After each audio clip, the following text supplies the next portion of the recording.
Мамбеталиев, Бектур Талгатулы, Темирболот Тапаев дал ушул 3 оюнчу келип барган болчу. Экинчиден менен чыгарылган топ жана алгачкы голу дегенбиз, бирок бул жерде дарбаза менен оюнда аны жарым курбучка туура көрөбүз. Айдар Мамбеталиев азыр каршылашынын бутунан топту алып өтүп андан аркы жүрүштү жасады жана калыстын ышкырыгы мынтип калыстын ышкырыгы жаңырат. Ахматалиев сокку гол.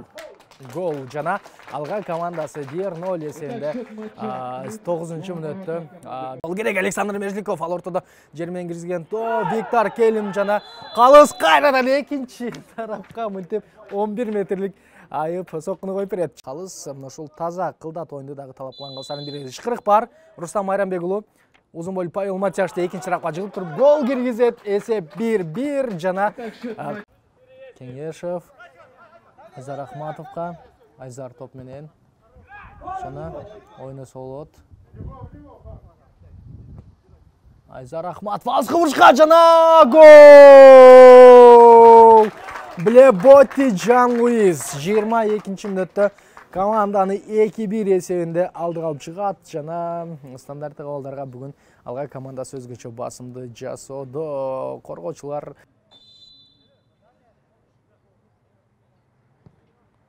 uzun çıkarıp yeri jana daha bir kop atop kopmuşul. Şu Jaman emes Amanbek Manыбеков toptu götürüp jana экинчи кабатта Бектур Талгатулы топко жеткен. Мен Мухридин Ахмедов кайрат топту тартып алат. Айдар жана алыска бурушка сокку дарбазанын тиреги ичине тийип ыңгайлуу. Ал эми Чыңгыз Идрисов дагы мыкты топту жолдого жөндөмү бар оюнчу Түзлө Мухридин Ахмедовдун колуна жана эки оюнчу топко талашып барат, бирок экөө тең топтун азыр